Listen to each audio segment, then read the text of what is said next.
Hey everybody, this video is RatedEm. Sometimes if you want to make a good game, you're going to have to bundle it with something that isn't even the game itself. Today we're going to look at video game peripherals, the good, the bad, and the ugly. Video game peripherals. These things can either make or break a video game when bundled with them. Some are good and most are bad, and that's what we're looking at today.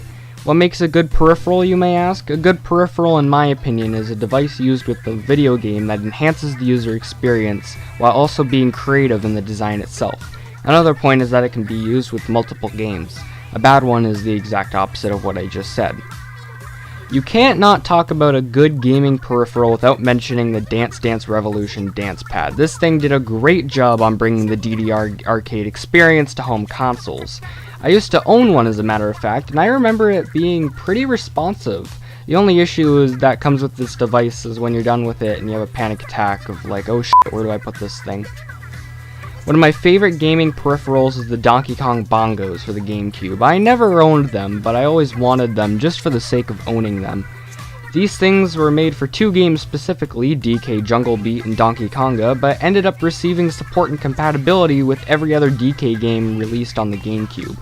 They had a microphone in the middle of the bongos to detect sounds like clapping, which was pretty neat. The holy grail of cool peripherals has to be the Guitar Hero controller. This thing was made obviously for Guitar Hero, but works with other rhythm games like Rock Band.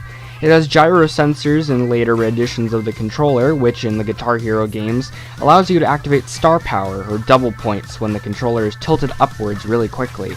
The controller is ergonomic when put into the context of the games that utilize it, and I think more people would prefer this hunk of plastic instead of a normal controller. The Tony Hawk Ride Skateboard. If you've never seen this thing before, I definitely recommend checking out Brutal Moose's video on Tony Hawk's Ride. He goes into depth on why this thing sucks. It's unresponsive, it's unsafe, and the whole thing ruins the experience of the Tony Hawk games it was compatible with. I used to have Tony Hawk Shred, and you do not know the amount of times I've fallen off of that thing. The whole thing behind this monstrosity is the sensors on the front, back, and sides, which determine the angle of the board, which is used to do tricks in-game. The ones on the sides determine if a foot is in front of it, which is used to accelerate your board in-game. You can lean on the board to change direction of where you're going in the game, but this doesn't work the way it's supposed to most of the time. You ever heard of the Play On Game Boat? If you haven't, it's an inflatable boat that's used for minigames in Microsoft's Kinect Adventures. What's wrong with this thing? I'm glad you asked. It's an inflatable boat! It doesn't actually do anything! Finally, I want to mention another Guitar Hero peripheral, but this time for the Nintendo DS. What, you may ask? How does this thing work?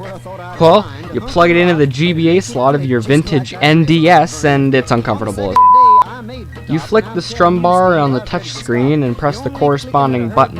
It works well enough, but your hand begins to cramp up on long periods of usage. Trust me, I know from experience.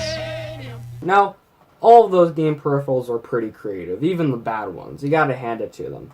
I don't think there's really a game peripheral that's truly bad. Alright, stop. Collaborate and listen. I sit back with my brand new invention. Something grabs a hold of me tightly, flow like a harpoon daily.